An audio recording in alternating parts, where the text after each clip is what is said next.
Good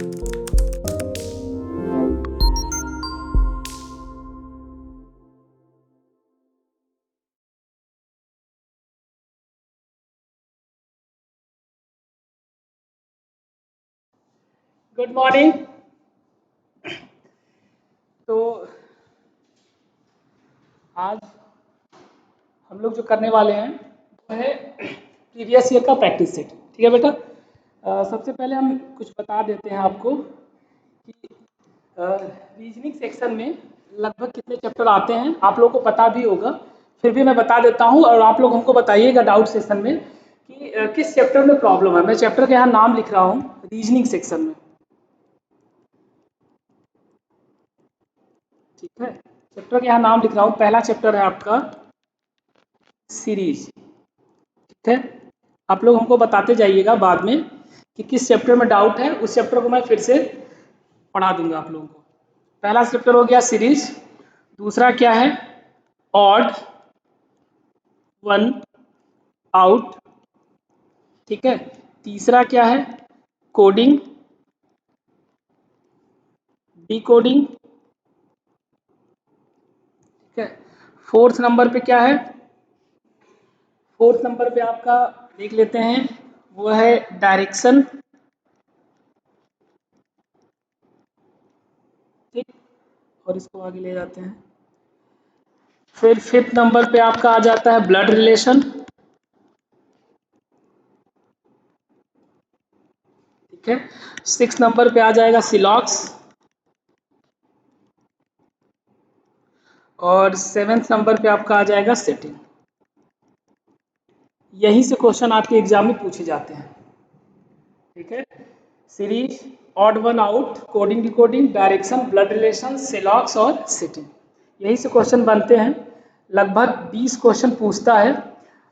एक problem होता है पेपर में, मैं आपको बता देता हूँ। उस प्रॉब्लम को आप लोग फेस करेंगे जब आप एग्जाम देने जाएंगे तो आपको समझ में आएगा क्या प्रॉब्लम है। प्रॉब्लम है बेटा कि मैथ्स में ही रीजनिंग देता है। ठीक है। क्या है कि आपका 40 क्वेश्चन मैथ्स के होते हैं, 20 क्वेश्चन रीजनिंग के होते हैं। तो वो क्या होता है ना, वो सेपरेट करके नहीं देता है। सेपरेट मतलब आपको ढूंढना पड़ेगा कौन सा मैथ्स का है कौन सा रीजनिंग का है। वो 60 क्वेश्चन कंबाइन कर देता है। इसीलिए बच्चा कभी कभी डाउट में हो जाता है कि ये मैथ्स का क्वेश्चन है कि रीजनिंग का क्वेश्चन है। उसी के बेसिस पे वो ध्यान ना दे करके उसको छोड़ देता है कि ये तो मैथ्स का क्वेश्चन है, ये जल्दी होगा नहीं, हम इसको और आगे लेके चलते हैं। तो आपको थोड़ा समझना होगा कि कहाँ से किस तरह से क्वेश्चन बनते हैं। ठीक है। देखिए क्वेश्चन आपको समझ में आ जाएगा कि क्वेश्चन करना क्या है। देखिए ये पहला क्वेश्चन आपके सामने, ये प्रीवियस ईयर में आया हुआ है। ठीक है, प्रीवियस ईयर में आया हुआ क्वेश्चन है ये, और ये क्वेश्चन बहुत ही आसान है। और ये क्वेश्चन है कहाँ का? ये है नंबर सीरीज। ठीक है। नंबर सीरीज में दो टाइप के हमने नंबर पढ़े थे। एक तो था मिसिंग, जो हमको मिसिंग टर्म निकालना रहता था कि क्या होगा मिसिंग टर्म। ठीक है। और एक होता था कि जिस तरह से ये दिया हुआ है 1 2 3 4 5, पांच कुछ नंबर ऐसे दे दिए हैं और पूछा क्या है आपसे, फाइंड द रॉन्ग टर्म, इसमें से गलत कौन सा है। ठीक है। तो बेसिक कॉन्सेप्ट क्या थे, किस तरह से थे, मैंने आपको बता दिया था। इसको लगाने का तरीका सबसे आसान है। आइए जरा देखते हैं इसमें रॉन्ग क्या है। देखिए इसको लगाने का तरीका ध्यान दीजिएगा कैसे लगता है ये क्वेश्चन। एक चीज समझिए मेरी बातों को, उसके बाद क्वेश्चन को सॉल्व करिएगा। जब भी कोई पेपर में क्वेश्चन आपको मिलता है तो आपको परेशान होने की जरूरत नहीं कि इसको करें कैसे। बस आपको ये दिमाग में रखना है कि अगर नंबर सीरीज का क्वेश्चन मिलेगा तो हम कैसे करेंगे, सीटिंग का मिलेगा तो हम कैसे करेंगे, ठीक है, ऑड वन आउट का मिलेगा तो हम कैसे करेंगे। मतलब आपको बेसिक कॉन्सेप्ट पता होना चाहिए। जैसे होता है ना, सिंपल सी बात है बेटा कि जैसे मान लीजिए मैंने कई बार एग्जाम्पल दिया कि जैसे मान लीजिए आपको आनंद भवन जाना है। ठीक है। अब आनंद भवन जाने के लिए कई रास्ते होते हैं, होते ही नहीं होते हैं, लेकिन आपको ये पता होगा कि नहीं हम अगर इस रास्ते से जाएंगे तो जल्दी पहुंचेंगे। तो बस यहाँ पे ये है कि आप क्वेश्चन देखें, आपके दिमाग में क्लिक कर जाना चाहिए, अच्छा इसको इस तरह से करना है। अगर आपके दिमाग में बेसिक कॉन्सेप्ट फिट है तो आप क्वेश्चन को सॉल्व कर लेंगे। जैसे ये क्वेश्चन आया, हमें निकालना कि इसमें से ऑड, इसमें से अलग कौन सा है। तो सबसे पहले इसमें से देखिए इसमें डिफरेंस कितना है पहले और दूसरे टर्म में, कितने का डिफरेंस है बता सकते हैं? कितने का डिफरेंस है बेटा? 9 ये हो गया, हो जाएगा 30, मतलब कितने का हो जाएगा, हम यहाँ कर देते हैं 143 में 1 2 1 माइनस कर देंगे तो यह हो जाएगा 2 और ये हो जाएगा 2। कितने का डिफरेंस आया? 22। मतलब हुआ क्या है, 121 में प्लस 22 किया है तो क्या आ गया है 143। ठीक है, आगे चलते हैं। हमको सीरीज को बस देखना रहता है कि इसमें हुआ क्या होगा। आगे चलेंगे तो 143 से 165 हम आ गए। तो फिर से हम देख लेते हैं कितना प्लस किया होगा। प्लस तो किया है, कितना प्लस किया ये देखना है। आइए देखते हैं 165 में 143 क्या कर दें, माइनस कर दें, हमें दिख जाएगा कि यहाँ भी कितना प्लस किया है 22। तो ये समझ में आ गया कि सीरीज हमारी +22 करते हुए आगे बढ़ रही है। यही है। आगे एक बार और देख ले, चेक कर लेते हैं। अब देखिए क्या आ गया, आगे आपका 186, ठीक है, में 165 आप क्या कर दीजिए माइनस, यहाँ पे क्या हो गया 21। पहले में 22 प्लस किया, दूसरे में 22 प्लस किया, तो तीसरे में भी उसको क्या प्लस करना चाहिए था 22, लेकिन तीसरे में क्या प्लस किया है 21। इसका मतलब रॉन्ग टर्म क्या हो जाएगा हमारा 186। यहाँ पे 186 नहीं होना चाहिए, तो फिर यहाँ पे क्या होना चाहिए था आपका 187। 22 प्लस कर दीजिए ना, देखिए 165 में हम कितना प्लस कर दें 22, तो क्या आ जाएगा 5 और 2 कितना हो जाएगा 7 और 6 + 2 कितना हो जाएगा 8, ये हो जाएगा 187। ये होना चाहिए था। अगर ये सही है तो आगे भी हम 22 प्लस करेंगे तो हमारा 209 आना चाहिए। यही तो होता है ना, करके देखते हैं। ये हो गया 2, अब हम करेंगे ये हो गया 9, ये हो गया 0 और ये हो गया क्या 2। आगे आंसर, इसका मतलब रॉन्ग टर्म कौन सा है 186। बहुत ही आसान है, बस आपको क्या है लॉजिक सेट करना है कि क्या किया गया है। इतनी बात समझ में आई? अगर समझ में आई होगी तो लाइक कमेंट करते रहिएगा, नहीं सर मुझे समझ में आ गया। आगे बढ़ते हैं। ये रहा आपके सामने दूसरा क्वेश्चन 42, ठीक है। हमने इस क्वेश्चन को एक सीक्वेंस में रख दिया है, बशर्ते ये सीक्वेंस में आता नहीं है, 60 क्वेश्चन कंबाइंड आएगा, ठीक है, इस बात को ध्यान रखिएगा। और ये दिख जाता है, ऐसा कुछ इसमें अलग से है नहीं। चलिए देखते हैं आगे क्या है, ठीक है। चलिए ये आपके सामने क्वेश्चन है 42। पहला वाला क्वेश्चन कर लीजिएगा, मैं फिर से एक बार दिखाता हूँ, इसको कॉपी कर लीजिएगा। पहला वाला क्वेश्चन में क्या लॉजिक है, इसको जल्दी से क्वेश्चन को कॉपी करिए, उसके बाद मैं आगे बढ़ता हूँ। ठीक है, जल्दी से कॉपी करिए, फिर हम आगे चलते हैं। ठीक है, दिख रहा है 186 कैसे रॉन्ग हुआ समझ में आया। सब में 22 प्लस किया, ठीक है, और थर्ड कंडीशन में क्या कर दिया था आपका 21। तैयारी करते रहिए, होपलेस नहीं होना है, मोटिवेटेड रहिए, पढ़ते रहिए, जरूर सिलेक्शन हो जाएगा आप लोगों का। पेपर तो क्वालिफाई हो जाएगा। फाउंडेशन कोर्स अगर आप लोग क्वालिफाई नहीं करेंगे अभी तो बहुत आगे करना है, तो फाउंडेशन हो जाएगा, बस उसके लिए आपको लगना पड़ेगा। चलिए 42 देखते हैं इसमें क्या गलत है। इसमें नहीं, अच्छा इसमें क्या करना, फाइंड मिसिंग टर्म, ठीक है, इसमें क्या करना फाइंड मिसिंग टर्म। इसमें आपको कौन सा गलत है वो बताना है। चलिए कुछ मैं आपको समय देता हूं, बताइए कि इसमें क्या गलत है। ठीक है, एक बार कोशिश करिए बेटा, कोशिश करके हमें बताइए, फिर मैं आपको बताता हूं। एक बार कोशिश करिए, देखिए क्या हो सकता है इसमें। सीक्वेंस बनाते चलिए, समझ में आ जाएगा। बस ये देखते चलिए कि इसमें क्या हो सकता है।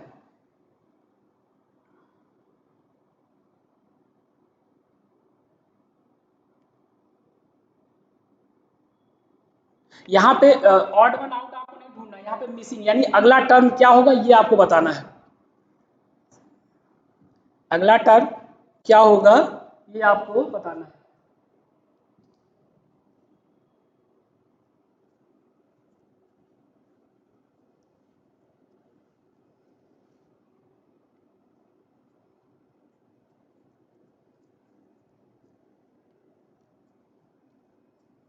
चलिए मैं बताता हूँ आपको। जिनका हो गया होगा बहुत अच्छा, नहीं हुआ होगा जरा एक बार चेक करते हैं क्या हुआ है आपका आंसर क्या आया है। देखिए 7 से क्या हो गया 26, बाकी लोग करते रहें, क्योंकि क्वेश्चन जब खुद से करेंगे तब आपको अच्छे समझ में आएगा क्या हुआ है। कुछ करना नहीं है सीरीज में, बस आपको देखना है कि कितना वो प्लस किया है कितना वो माइनस किया है। ठीक है, 7 से कहाँ पहुंच गया 26।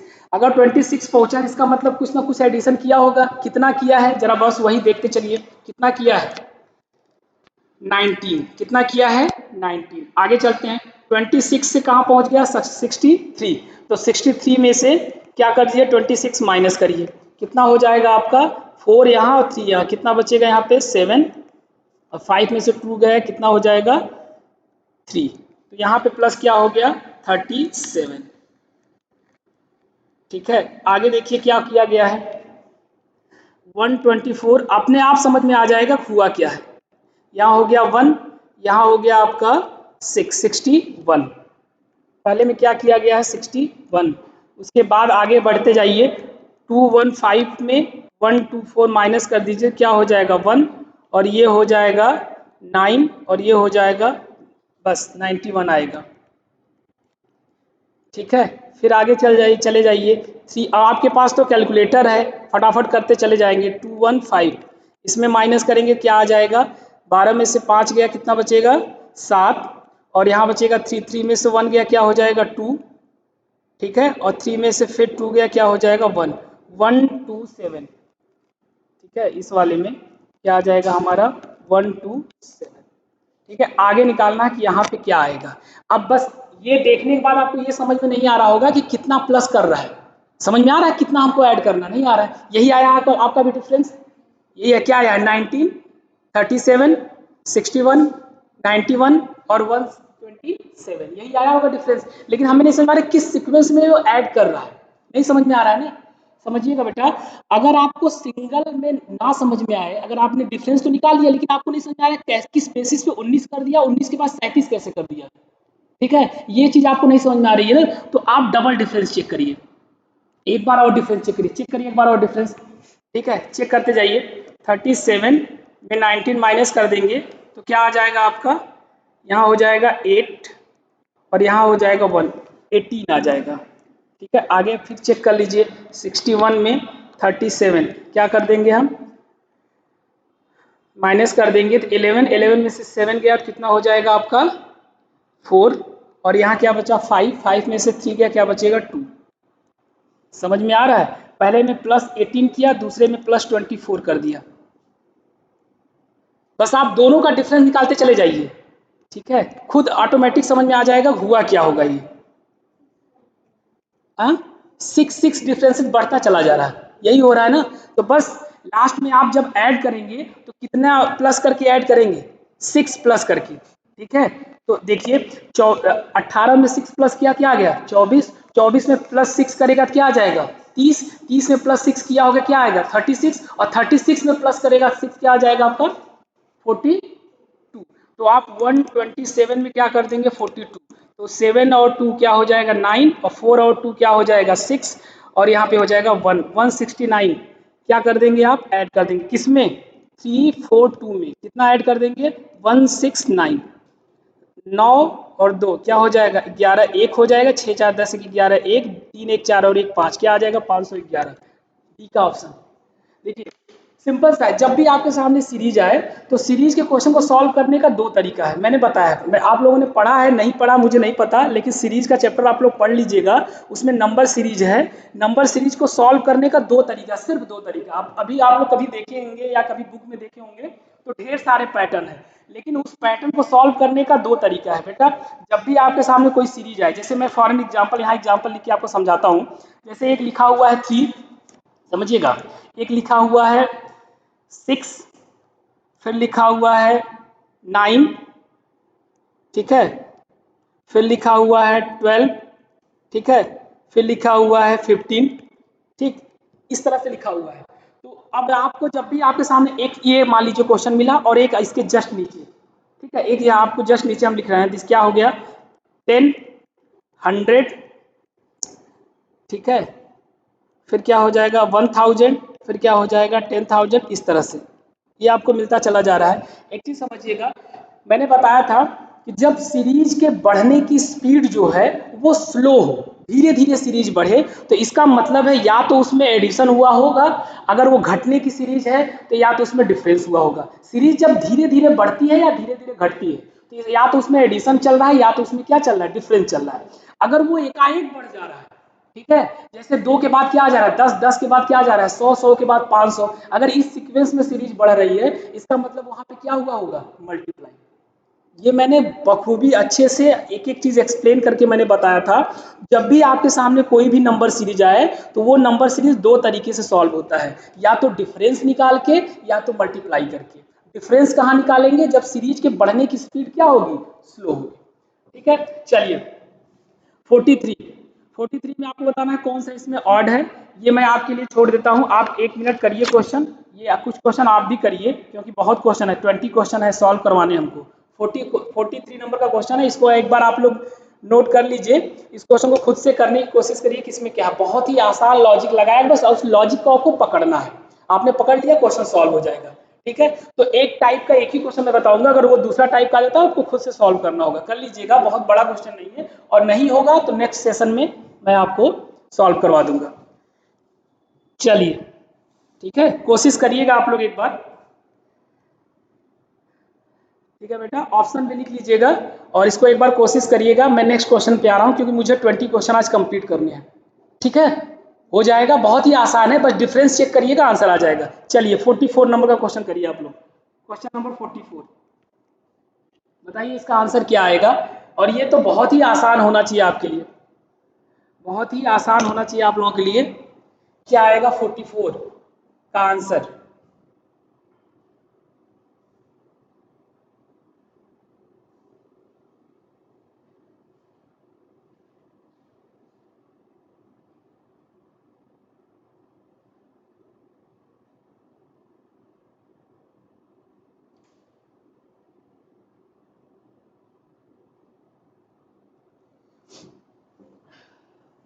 ये सारे क्वेश्चन प्रीवियस ईयर में आए, देखिए कितना आसान है बेटा। अगर मेरे बताए हुए कॉन्सेप्ट पे आप लोग चले होते तो अब तक तो आंसर लगा लिए होते।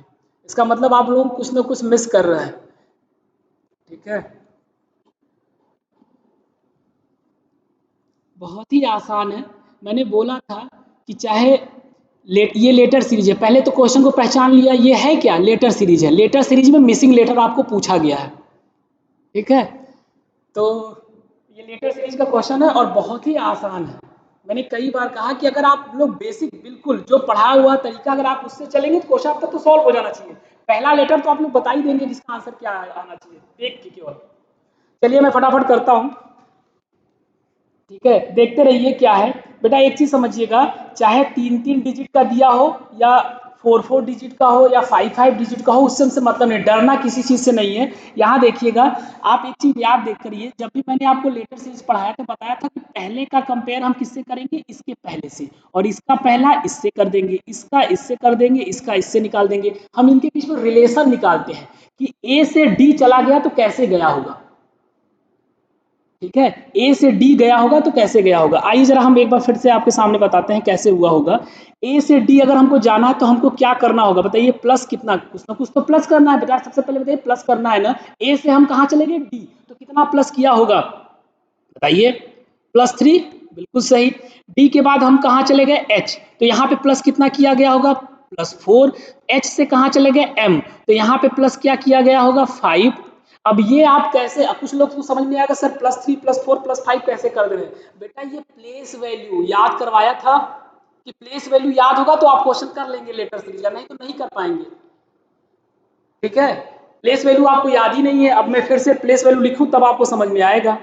इसीलिए कहते हैं गधो कम से कम प्लेस वैल्यू तो रखिए। देखिए यहाँ पे ए का प्लेस वैल्यू क्या होता है 1, डी का प्लेस वैल्यू क्या होता है 4, एच का प्लेस वैल्यू क्या होता है 8, एम का प्लेस वैल्यू क्या होता है 13, एस का प्लेस वैल्यू क्या होता है 19। ठीक है, 1 से कहाँ चले गए आप 4 पे, प्लस कितना किया गया होगा 3 किया गया होगा, बिल्कुल सही सर। आगे चलिए 4 से कहाँ चले गए 8 पे, प्लस कितना किया गया होगा, प्लस यहाँ पे किया गया होगा 4। ठीक है, 8 से कहाँ चले गए 13 पे, कितना प्लस किया गया है 5, और 13 से कहाँ चले गए 19 पे, कितना प्लस किया गया है 6। ठीक है, अब आप ही बताइए लॉजिक लगा के कि अगर यहाँ पे +6 किया गया है तो यहाँ पे क्या प्लस किया गया, प्लस किया जाना चाहिए बताइए। यहाँ पे प्लस किया जाना चाहिए सर 7, और 19 में 7 करेंगे तो क्या आ जाएगा 26, और 26 नंबर पे कौन सा लेटर आता है जेड, तो यहाँ पे पहला लेटर क्या आ जाएगा हमारा जेड। बहुत आसान है। अब प्लेस वैल्यू नहीं याद होगा फिर पेपर में दे के आएंगे, कहेंगे सर हमको तो आया ही नहीं, पेपर में टफ क्वेश्चन आ गया। वही काम बी से करना है। बी से कहाँ पहुंच गए जी, जी से कहाँ पहुंच गए एम, एम से कहाँ पहुंच गए टी, टी से कहाँ पहुंच गए बी। अब आपको प्लेस वैल्यू याद होना चाहिए। बी का प्लेस वैल्यू क्या होता है, बी का प्लेस वैल्यू होता है आपका 2, जी का प्लेस वैल्यू क्या होता है 7, एम का प्लेस वैल्यू क्या होता है 13, टी का प्लेस वैल्यू क्या होता है 20, और बी का फिर यहाँ पे प्लेस वैल्यू क्या हो जाएगा, बी का यहाँ प्लेस वैल्यू क्या हो जाएगा 2। ठीक, चलिए देखते हैं क्या किया गया है। ठीक है, 2 से कहाँ चले गए 7, तो कितना प्लस किया गया होगा बताइए, +5। 7 से कहाँ चले गए 13, तो यहाँ पे प्लस कितना किया गया होगा 6, बिल्कुल यहाँ पे +6 किया गया है। ठीक है, 13 से कहाँ चले गए 20, तो यहाँ पे कितना प्लस किया गया होगा 7।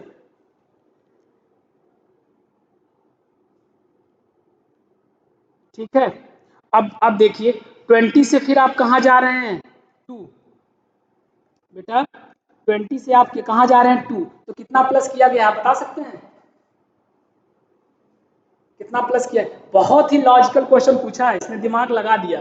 बेटा एक बात बताइए, टी से आप कहाँ चले गए टू बी पे, टी से कहाँ चले गए बी पे, टी का प्लेस वैल्यू क्या होता है 20, तो जब टी से आप आगे बढ़े होंगे तो 6 लेटर तो आगे बढ़े होंगे, जेड तक गए होंगे, तो 6 वहां प्लस किया है और फिर एबीसीडी काउंट कर दिया तो 8, तो इसके बाद कितना प्लस किया गया 8, तो आगे आप कितना प्लस करेंगे 9, तो 2 में 9 ऐड करेंगे क्या आ जाएगा 11, और 11 पे होता क्या है एल।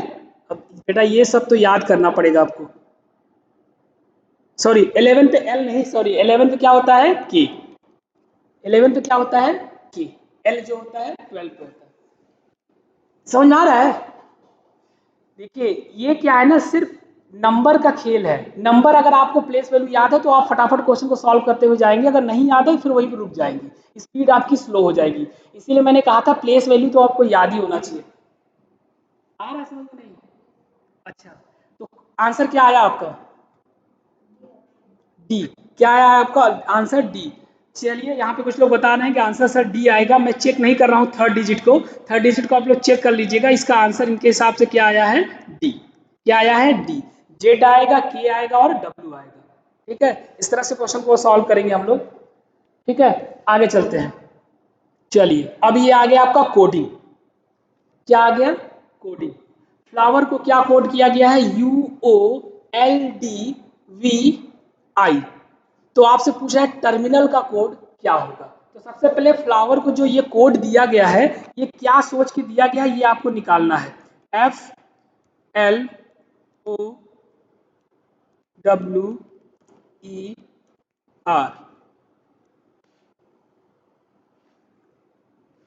क्या कोड किया गया है UOLDV।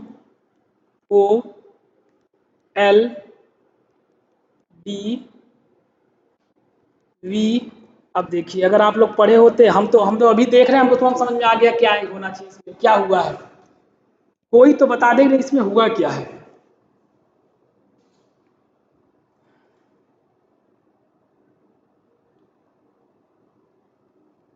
बेटा जब भी आपके सामने लेटर कोडिंग आए ना, तो सबसे पहले आप एक चीज चेक किया करिए, सबसे पहले चेक किया करिए क्या जो कोई नाम जो दिया होगा उसका कोई ना कोई कोड दिया होगा। ठीक है, यही तो किया है ना, नाम एक दे दिया उसका कोड दे दिया, तो जब भी आपके सामने कोई लेटर कोडिंग आए तो सबसे पहले ये चेक करिए क्या ये लेटर का अपोजिट लेटर से तो कोड नहीं कर दिया है, एफ का अपोजिट लेटर क्या होता है एफ का जी, यही है। मैं कह रहा था ना कि अगर आप लोग पढ़ाई नहीं करेंगे तो गड़बड़ हो जाएगी। बताइए एफ का अपोजिट लेटर क्या है बेटा, एफ का अपोजिट लेटर क्या होता है यू, कैसे मैंने ये लिखवाया था, पढ़ा है आपने, फादर अंकल, एफ का अपोजिट लेटर नहीं पढ़ा है क्या मैंने? देखिए अपोजिट लेटर कैसे होता है समझा देते हैं फिर से, यहाँ पे कुछ लोग हैं बैठे हैं नहीं समझ में आ रहा है। देखिए क्या है ए का अपोजिट लेटर क्या हो जाएगा जेड, ये अपोजिट कैसे हुआ समझ में आया, ए जो है स्टार्टिंग से पहले नंबर पे है, ठीक, और जेड जो है लास्ट से पहले नंबर पे है, तो ए का अपोजिट क्या हो जाएगा जेड, तो उसी तरह बी का अपोजिट तब क्या हो जाएगा वाई। बस उसी सीक्वेंस में जब आप चलेंगे तो आपको समझ में आएगा कि एफ का अपोजिट क्या होना चाहिए यू, एफ का अपोजिट क्या हो जाएगा यू। मैंने इसके लिए एक कोड दिया था, वो कोड क्या मतलब एक ट्रिक बताया था, फादर अंकल, मैंने एक नाम लिखा था, आप आज सर्च करिएगा सीरीज में सबसे पहला जो क्लास हुआ था उसमें यही बताया गया था प्लेस वैल्यू कैसे होता है, प्लेस वैल्यू को कैसे हमको देखना है, कैसे याद करना है, और अपोजिट लेटर को कैसे याद करना है। तो एफ का ये जो एफ का अपोजिट लेटर से कोड कर दिया है, एफ का अपोजिट लेटर क्या होता है यू, यहाँ पे सब अपोजिट लेटर है। ठीक है, एल का अपोजिट क्या होता है ओ, और ओ का अपोजिट क्या हो जाएगा तब एल, ठीक है। डब्लू का अपोजिट क्या हो जाएगा, डी। कैसे याद किया था, मैंने वहां पे एक वर्ड लिखा था ड्यू, डी का अपोजिट डब्लू, तो डब्लू का अपोजिट डी। फिर उसके बाद ई का अपोजिट क्या होता है, वी, इवनिंग से मैंने याद किया था। फिर आर का अपोजिट क्या होता है, आई, इंडियन रेलवे। मैंने वहां पे ट्रिक बताया है, बकायदा ट्रिक आपको समझाया है कि हर लेटर का क्या अपोजिट होता है, ठीक है। या ये चीज हमको समझ में आ गया कि फ्लावर को कैसे वो कोड किया है, यानी अपोजिट लेटर से कोड कर दिया है। तो बस यहाँ पे एक टर्मिनल आप लिखिए, क्या लिखना है आपको, मैं यहाँ पे हटा देता हूँ। जल्दी से आंसर बताइए क्या होगा, TERMIN,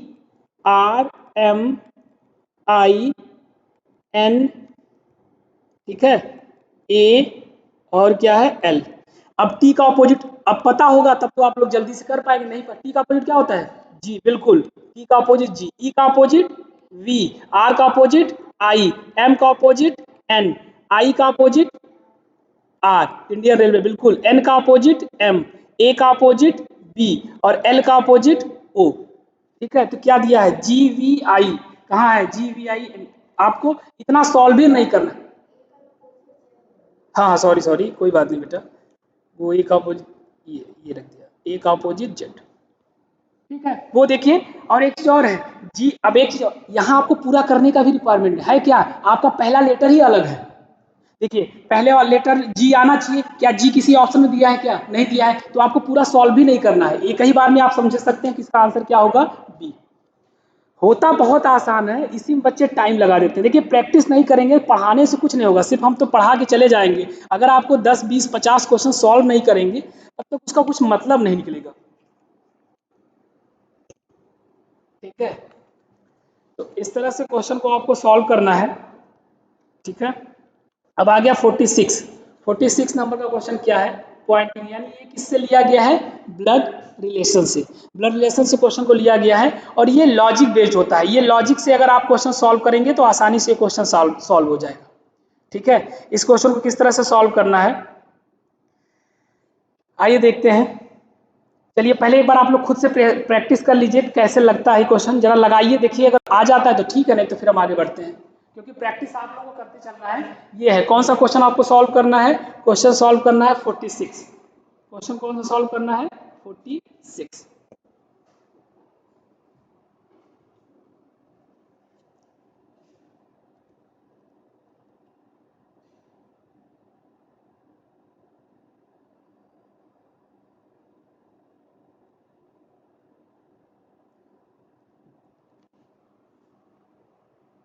क्वेश्चन नंबर 46 सॉल्व करिए।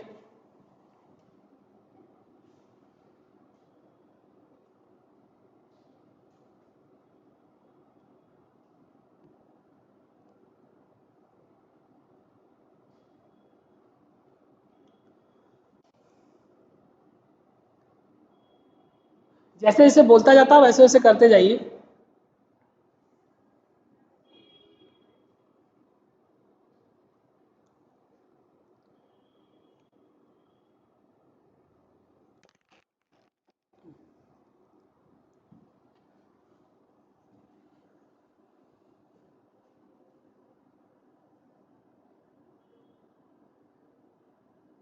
इसका तो बिना लगाए आंसर आ जाएगा, क्या आना चाहिए, डी आंसर आना चाहिए। हम्म,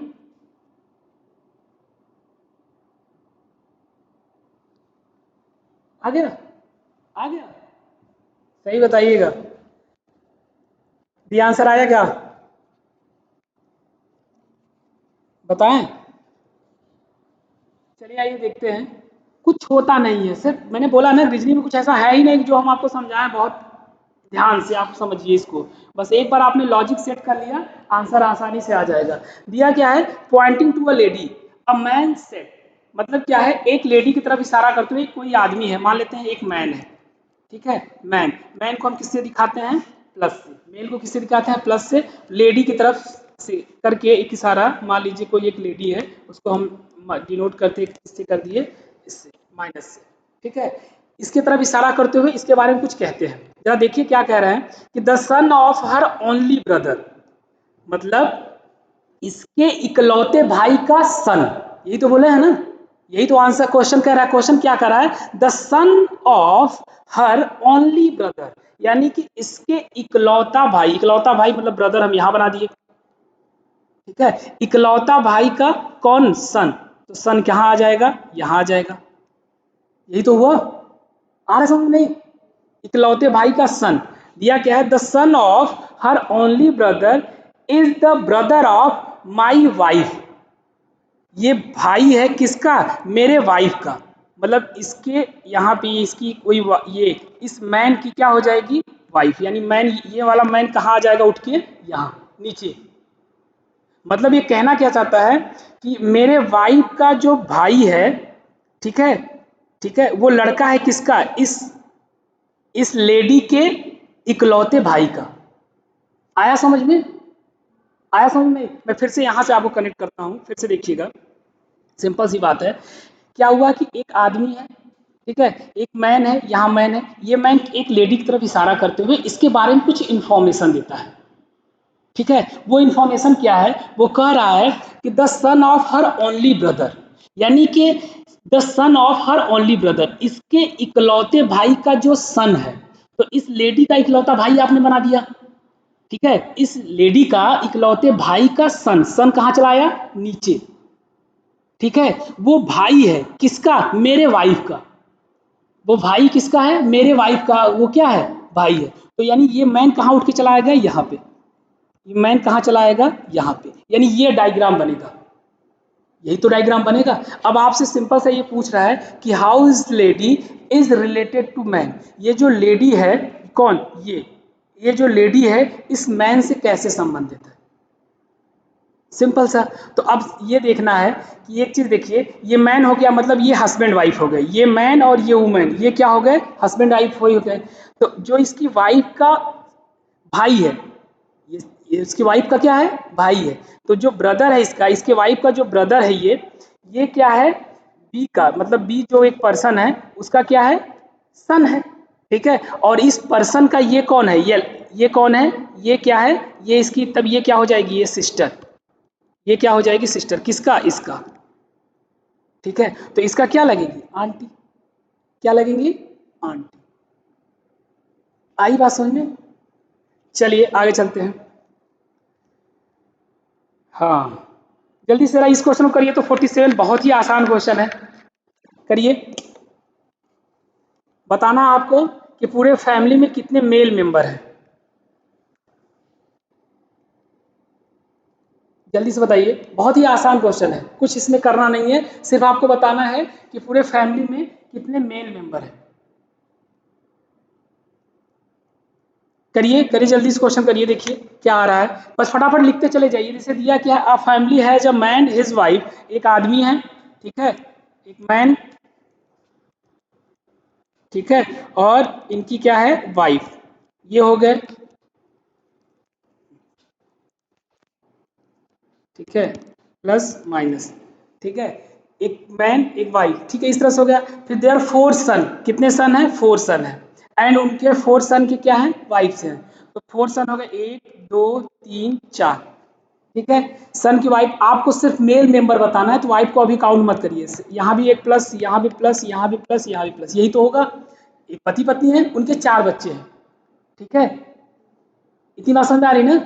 एक पति पत्नी है, उनके कितने बच्चे हैं? चार बच्चे हैं। चार बच्चे हो गए यहाँ पे। फिर यहाँ पे क्या दिया है कि यहाँ पे ये हो गया, फिर दिया है the family of every son, हर सन के also three son and one daughter, यानी हर सन के कितने कितने सन हैं? थ्री थ्री हैं। कितने सन हैं? थ्री। आपको सिर्फ मेल मेंबर काउंट करना है, इसलिए आप छोड़ते चले जाइए, फीमेल को छोड़ते चले जाइए, ठीक है। तो बस आपको बस इतना ही है, और आगे तो कुछ दिया नहीं है।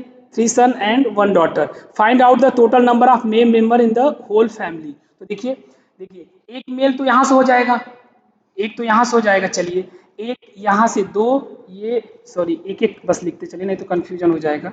यहाँ पे भी एक, यहाँ पे भी एक, यहाँ पे भी एक, यहाँ पे भी एक, और तीन तीन यहाँ से हमको मिलेंगे, ठीक। तो कितने हो गए? Three plus three plus three plus plus three, कितना हो गया? 12। 12 प्लस फोर कितने हो जाएंगे? 16, और 16 प्लस वन कितने हो जाएंगे? 17। तो आंसर इसका क्या आ जाएगा? 17। आसान है, बहुत ही आसान है। कुछ क्वेश्चन एकदम लॉजिकली लग जाते हैं। समझ में आया कि नहीं? सिर्फ हमको मेल मेंबर काउंट करना था, तो फीमेल से कोई मतलब ही नहीं है। मैं एक बार और समझाओ क्या? समझ में आ गया? चलिए नेक्स्ट क्वेश्चन को करते हैं। 46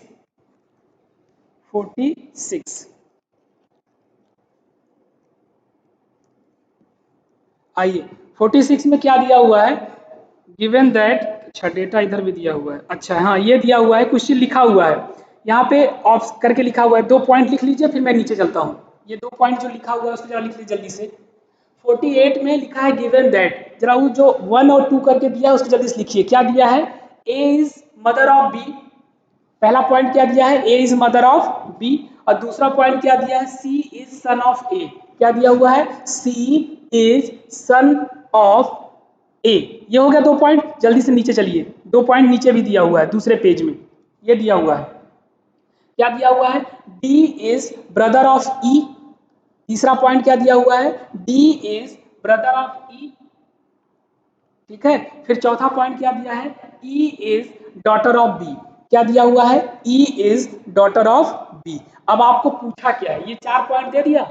अब आपसे पूछा है कि the grandmother of D is, मतलब कि इस फिगर को आप बनाइए।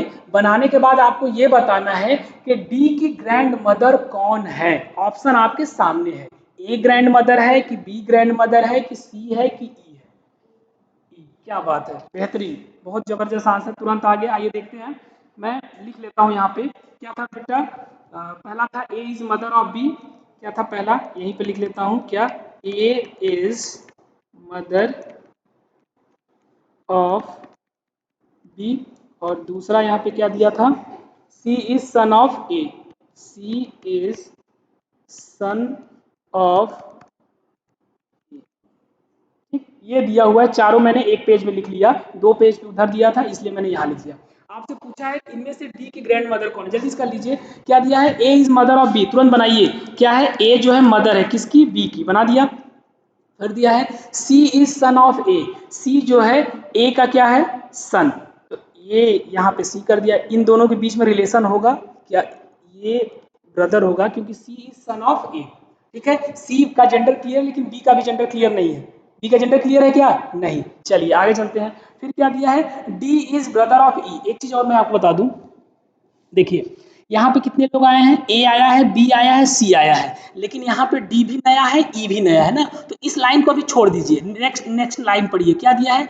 ई इज डॉटर ऑफ बी। जो ई है वो बी की क्या है? डॉटर है। बी की क्या है? डॉटर। कौन? ई। ई क्या है? बी की डॉटर। ठीक, ऐसे ही बनाएंगे। अब हमको ई मिल गया तो ये वाला भी लाइन आ जाए, क्लियर हो जाए। क्या दिया है? D is brother of E. D is brother of E. D क्या है? ब्रदर है किसका? Sorry sorry sorry, D is brother of E दिया है, ये बी रहेगा। D is brother of E. D is brother of E. यहाँ पे हो गया क्लियर। अब आपसे पूछा क्या? The grandmother of D is, D की ग्रैंड मदर कौन है?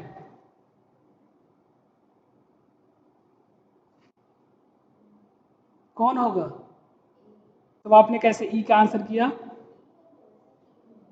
अच्छा, कोई बात नहीं। चलिए, तो आंसर क्या आ जाएगा हमारा? ए।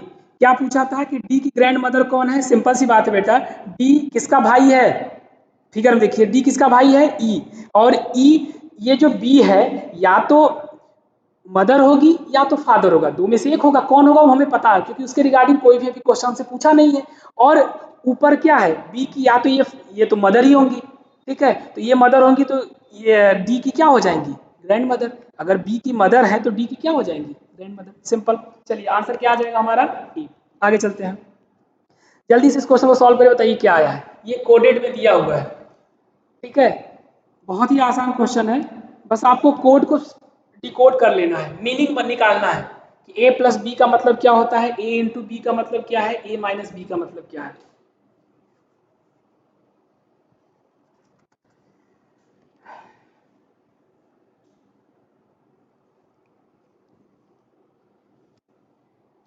फिर आपसे पूछा है कि इसको सॉल्व करने के बाद कौन सा ट्रू आएगा।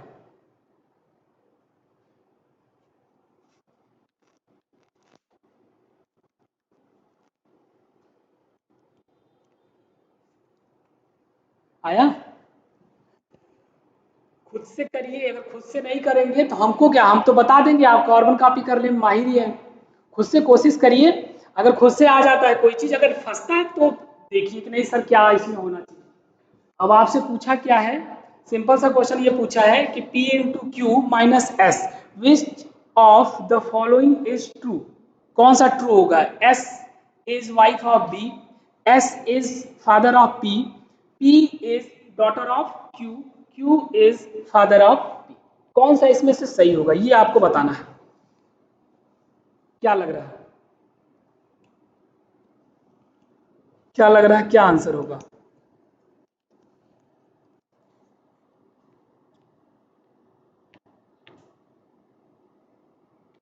अरे बना लीजिए ना, अब तक तो फिगर बन गया होता, फटाफट बना लीजिए।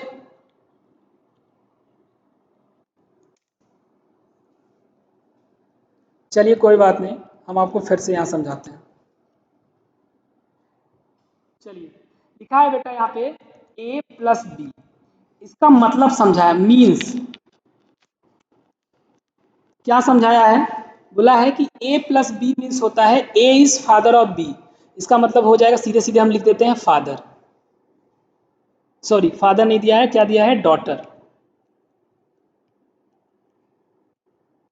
क्या है? डॉटर। चलिए कोई बात नहीं, आ गया होगा बिल्कुल। फिर क्या दिया है? a इंटू बी मीन्स क्या समझाया है? दिया है a इंटू बी मीन्स क्या हो जाएगा? सन।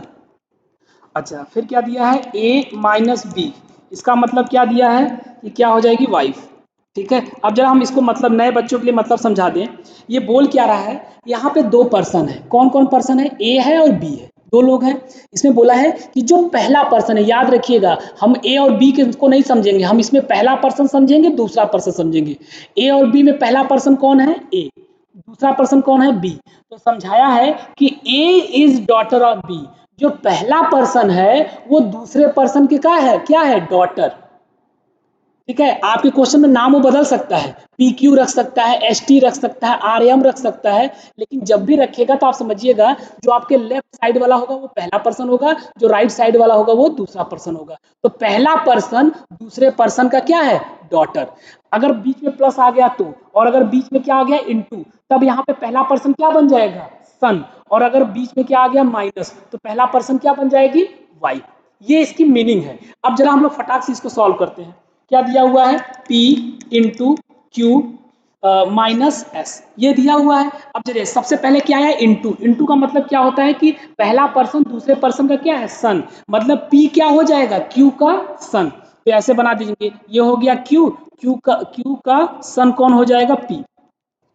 ठीक है, क्यू पी का या तो मदर या तो फादर, क्या है ये मुझे पता नहीं है, आगे चलते हैं। फिर यहाँ पे क्या दिया हुआ है? माइनस। तो क्यू माइनस एस दिया हुआ है, तो माइनस का मतलब क्या होता है? वाइफ, यानी क्यू क्या है? वाइफ किसकी? किसकी? एस की। तो एस क्या हो जाएगा? हस्बैंड, यानी दोनों हस्बैंड वाइफ हो जाएंगे। अब आपसे पूछा क्या था इसमें कौन सा सही है? S is wife of B, S sorry S is wife of B, S जो है बी, ये तो पहले ही गलत हो जाना चाहिए क्योंकि बी तो इसमें है ही नहीं। ठीक है, दूसरा क्या दिया है? S is father of P, S जो है फादर है किसका? पी का। सही है क्या? बिल्कुल सही है, एस क्या है? फादर है पी का। बाकी एक दो और मिला लेते हैं, देखिए कोई और तो नहीं सही हो रहा है। P is daughter of Q, P जो है डॉट, बिल्कुल गलत, ये भी गलत, ये भी गलत। फिर क्या दिया है? Q is father of P, ये भी गलत। तो इसका आंसर क्या आ जाएगा? बी। बहुत ही आसान है, अगर आप पढ़े होंगे तो आप सारे क्वेश्चन सॉल्व कर लेंगे, अगर पढ़े नहीं है तो क्वेश्चन को सॉल्व नहीं कर पाएंगे। चलिए, आ गया सिलॉक्स। अब ये तो करने में आप लोग माहिर हैं, बताइए आंसर क्या होगा? जल्दी जल्दी इसका फिगर बनाइए, लगाए नहीं, क्वेश्चन पढ़े नहीं, ये पढ़े हैं सिलॉक्स, बस जल्दी से बताइए आंसर क्या होगा। आप लोग भी बताते चलिए कि इसका आंसर क्या आने वाला है। Some dog are cat, some cat are pigs.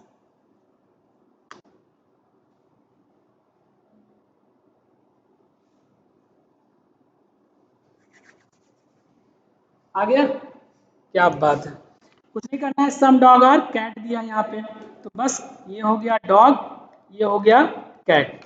Some dog are cat, और फिर दिया है ऑल कैट आर, सारा का सारा कैट किसके अंदर चला जाएगा?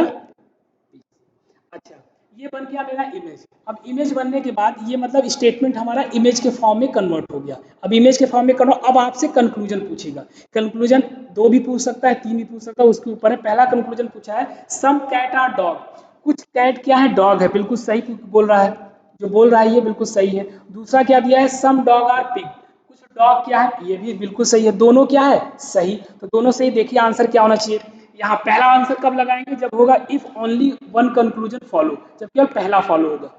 ठीक है, ओनली सेकंड कंक्लूजन फॉलो, अगर दूसरा फॉलो होगा इधर ये, तो हमारा आंसर क्या आ जाएगा, बोथ।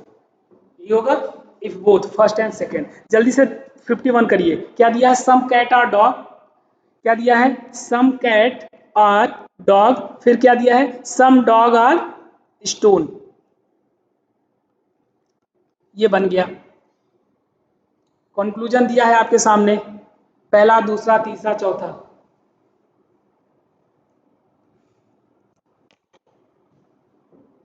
बताइए, आप लोग भी बताते चलिए।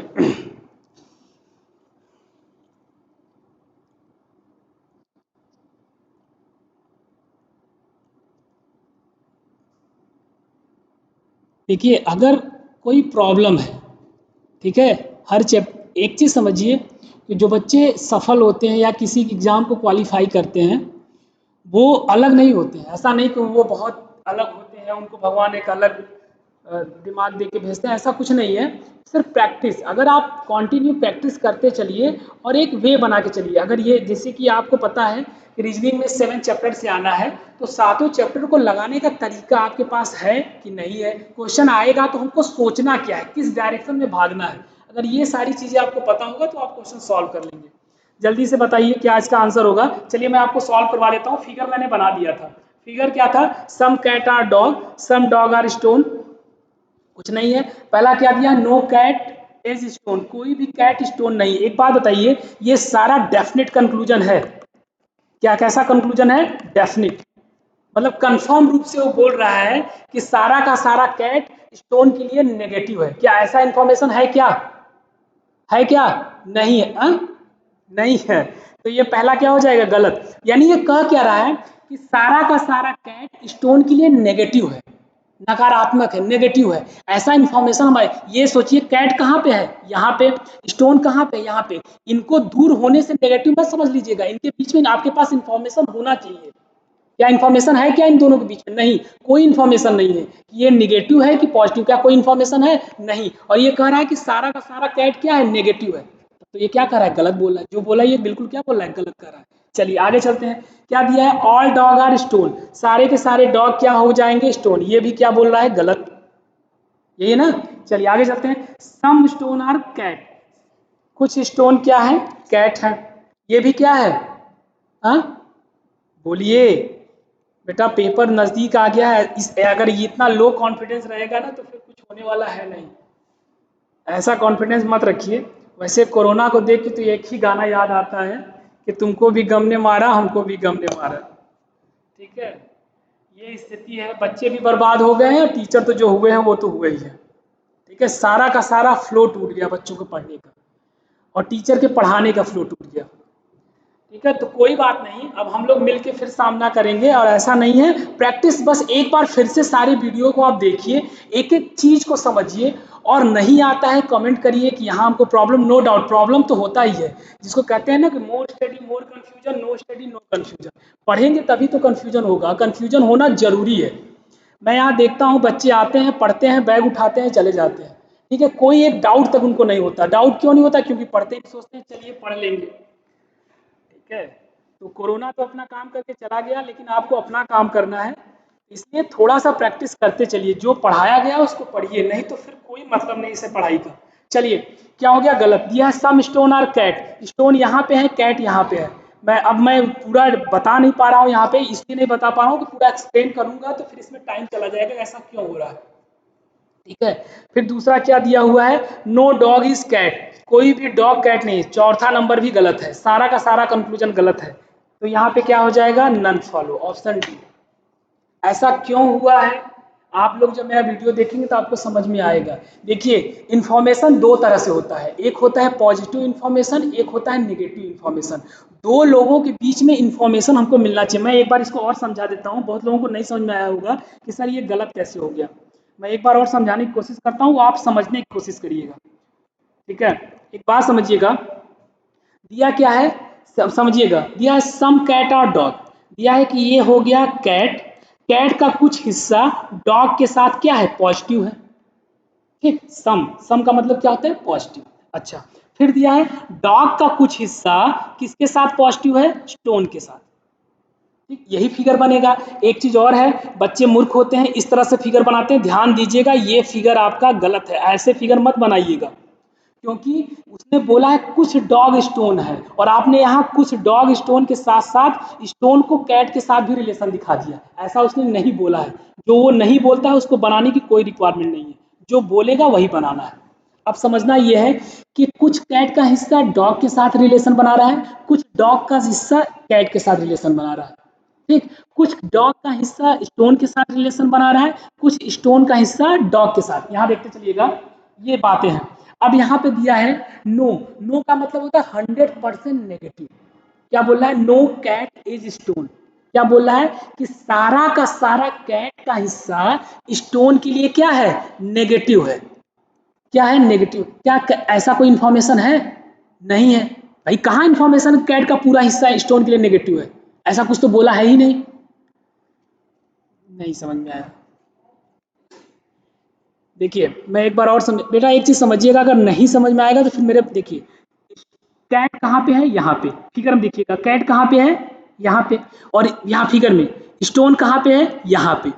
क्या इन दोनों के बारे में कोई पॉजिटिव इंफॉर्मेशन है, नहीं। क्या इन दोनों के बारे में कोई नेगेटिव इंफॉर्मेशन, नहीं। तो जब ना तो पॉजिटिव इंफॉर्मेशन है ना तो नेगेटिव इंफॉर्मेशन है, तो हम ये कैसे कह सकते हैं कि कैट का पूरा हिस्सा नेगेटिव, नहीं कह सकते ना। तो ये पहला क्या हो जाएगा, गलत। अच्छा, दूसरा क्या दिया है, सारा का सारा डॉग क्या है, स्टोन है। क्या सारा का सारा डॉग स्टोन है, क्या नहीं है, ये भी नहीं है। कुछ डॉग स्टोन है लेकिन सारा डॉग स्टोन नहीं है। फिर तीसरा क्या दिया है, सम स्टोन आर कैट, कुछ स्टोन क्या है, कैट है। वही चीज देखिए, यहाँ पे स्टोन है और यहाँ पे कैट है, क्या इन दोनों के बीच में कोई रिलेशन है, क्या नहीं, दोनों दूर दूर है। तो ये भी क्या हो जाएगा मेरा, गलत। फिर यहाँ क्या दिया है, नो डॉग इज कैट, सारा का सारा डॉग कैट के लिए निगेटिव है। सारा का सारा डॉग कैट के लिए नेगेटिव है, ऐसा तो हो ही नहीं सकता, क्योंकि डॉग का कुछ हिस्सा कैट के लिए क्या है, पॉजिटिव है। देखिए कुछ डॉग, ये डॉग का हिस्सा कैट में गया है ना, तो कुछ डॉग का हिस्सा जब पॉजिटिव है तो यहाँ दिया है नो डॉग इज कैट, ये बोल रहा है कि सारा का सारा डॉग का हिस्सा कैट के लिए नेगेटिव है, ये तो गलत बोल रहा है। यानी इसका मतलब ये सारा गलत है। तो आंसर मेरा क्या आ जाएगा, नन फॉलो, ठीक है। चलिए ये क्वेश्चन है 52, इसको जल्दी से लिखिए और करिए, बताइए क्या आंसर आएगा। All man are women, all women are crazy. जल्दी से हमको बताइए कि इसका आंसर क्या आएगा।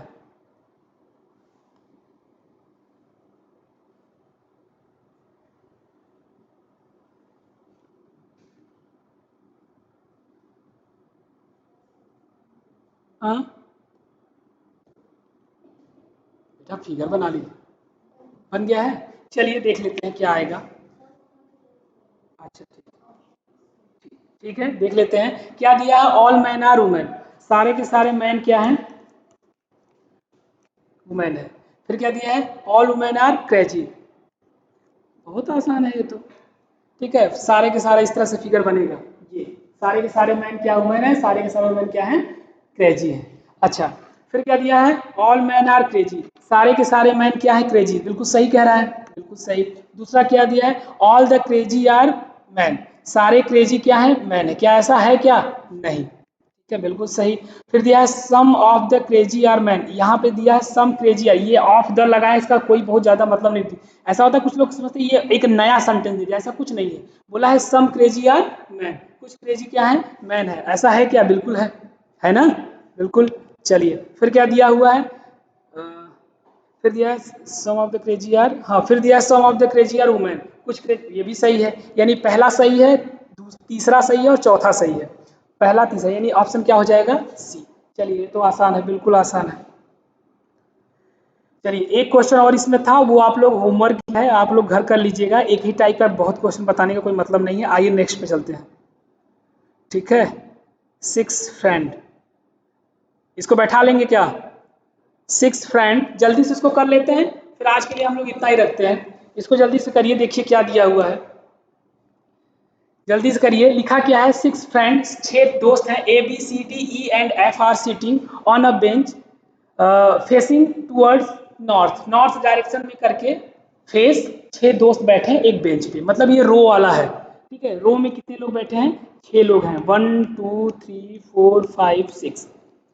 बस इनको इन कंडीशन, ये जो कंडीशन दिया हुआ है, ये सारे ढेर सारे कंडीशन इसमें दिया हुआ है, 1 2 3 4। ठीक है, A and C are sitting together, ठीक, एफ इज सिटिंग रहे। अच्छा, ठीक है, एक बार कोशिश करिए बैठाने की।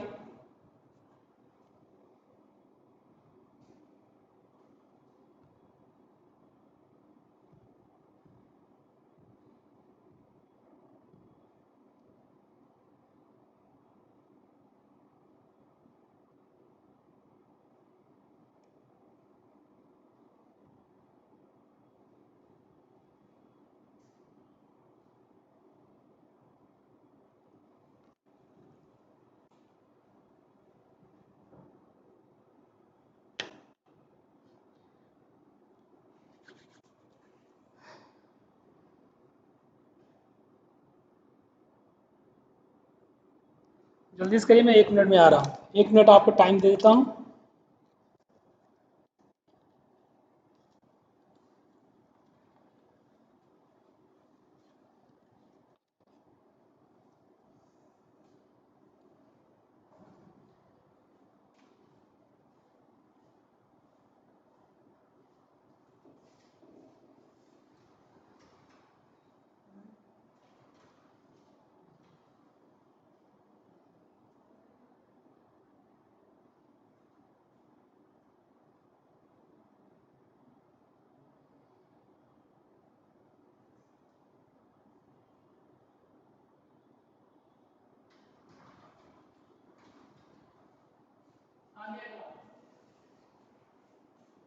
चलिए हम फिर से आ गए, बताइए लगा?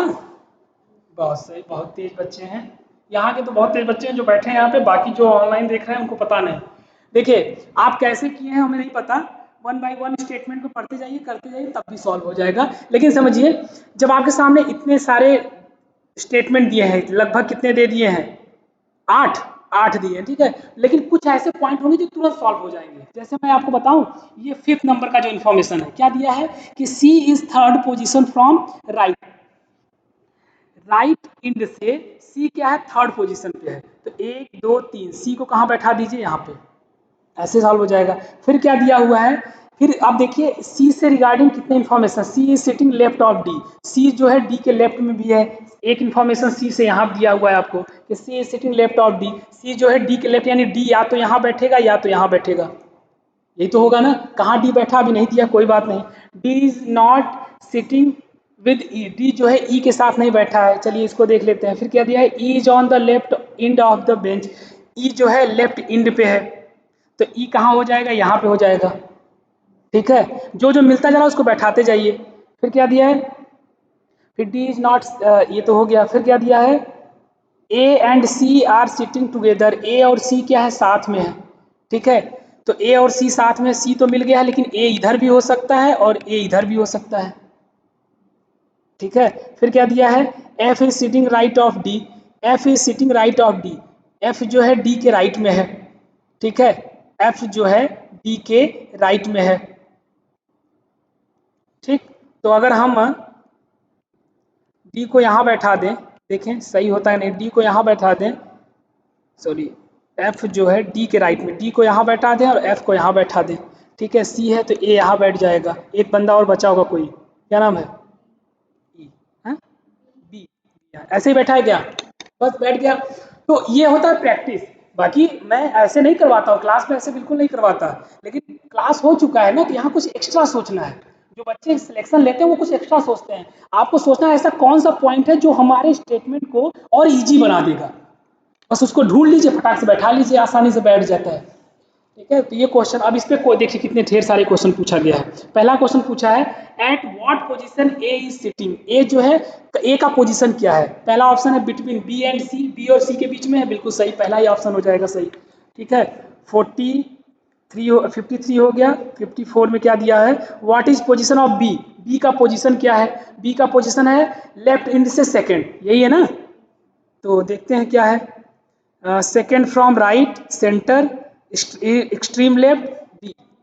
ठीक, फिर दिया है what is the position of D, D का पोजीशन क्या है, डी का है राइट से सेकेंड, डी का पोजीशन क्या है राइट से सेकेंड, तो क्या दिया है extreme from left, extreme right, third from right, second from right, खत्म। ठीक है, ये हमारा 56 क्या दिया हुआ है, 6 children A B C D E and F are sitting in a row facing north, C is sitting between A and E, D is not at the end, B is sitting immediate right of E, F is not at the right of end, ठीक है, but D is sitting third left of E, which of the following is right of D।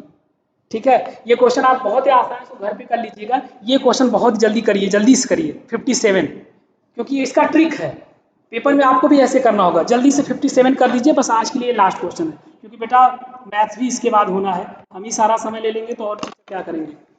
57 पे हम लोग आज रखते हैं, next में जो भी इसके 2-3 क्वेश्चन बचे हुए हैं ये बता देंगे, फिर एक नया पेपर लेके आएंगे आपके सामने, और ये सारे क्वेश्चन आए हुए हैं बेटा, मैंने यहाँ पे सबको सीक्वेंस में कर दिया है। ठीक है, इसका ट्रिक है, क्लॉक को एक साथ जोड़ दीजिए, एंटी क्लॉक को एक साथ जोड़ दीजिए, आंसर बता दीजिए क्या आएगा।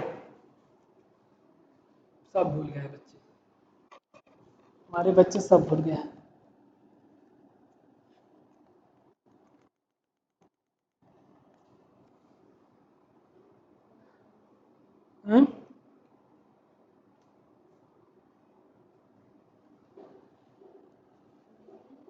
चलिए कोई बात नहीं, अभी देख लेते हैं क्या आएगा। दिया है अ man is facing toward east, east direction में एक आदमी देख रहा है, यानी इसका डायरेक्शन क्या है, ये है। ठीक है, अब इसको भूल जाइए, ये ट्रिक है, ट्रिक कैसे जा समझिएगा। दिया क्या है, अब आप क्लास देखेंगे आपको समझ में आएगा। दिया क्या है कि दिया है यहाँ पे a man is facing east and turn कितना 45 clockwise, again 180 degree clockwise and then फिर क्या है 270 degree anticlockwise, in which direction he is facing now, मतलब इतना कंडीशन चलने के बाद अब उसका फेस किस डायरेक्शन में है। तो यहाँ पे करना नहीं, यहाँ पे क्लॉक, क्लॉक और एंटी, एंटी क्लॉक, यही दो डायरेक्शन में चला है, तो क्लॉक में एक साथ कर लीजिए, एक 45 चला फिर 180 चला, तो टोटल क्लॉक में कितना चला होगा 5, फिर कितना चला होगा यहाँ पे कितना हो जाएगा 8 और 4 कितना हो जाएगा 12, और यहाँ क्या 225, यानी 225 डिग्री क्लॉक डायरेक्शन में चला, और इसके जस्ट अपोजिट होता है क्या एंटी क्लॉक, एंटी क्लॉक में कितना चला 270। ठीक है, यानी एंटी क्लॉक में ज्यादा चला कि क्लॉक में ज्यादा चला, जाहिर सी बात है एंटी क्लॉक में ज्यादा चला, तो देख लीजिए कितना ज्यादा चला, तो कितना ज्यादा चला तो 225 क्या कर दीजिए माइनस, कितना ज्यादा चला, यहाँ हो गया 5, यहाँ 6 में से 2 गया, कितना बचेगा 45, यानी 45 डिग्री वो एंटी क्लॉक में क्या चला एक्स्ट्रा। तो इसका मतलब अगर हम पहले इस डायरेक्शन में थे, देखिएगा फिगर, इस डायरेक्शन में थे, इस डायरेक्शन में पहले हम क्लॉकवाइज, क्लॉकवाइज ये डायरेक्शन होता है और एंटी क्लॉकवाइज ये डायरेक्शन होता है, तो सबसे पहले वो क्लॉक में आया होगा, तो क्लॉक में आया था 225, क्लॉक में आया 225, आया 225 लेकिन गया नहीं 225, गया 270, यानी 45 डिग्री ज्यादा, तो 45 डिग्री ज्यादा मतलब वो अब इस डायरेक्शन में होगा, वो किस डायरेक्शन में होगा इस डायरेक्शन में, और ये डायरेक्शन कौन सा होता है आपको पता है, कौन सा डायरेक्शन है नॉर्थ ईस्ट। खत्म, बहुत ही आसान है, बस प्रैक्टिस, अगर आप लोग प्रैक्टिस सब भूल जाएंगे तो फिर कुछ उससे होने वाला नहीं है। चलिए बस आज के लिए इतना ही रखते हैं, हम लोग मिलते हैं नेक्स्ट क्लास में। ठीक है, थैंक यू सो मच।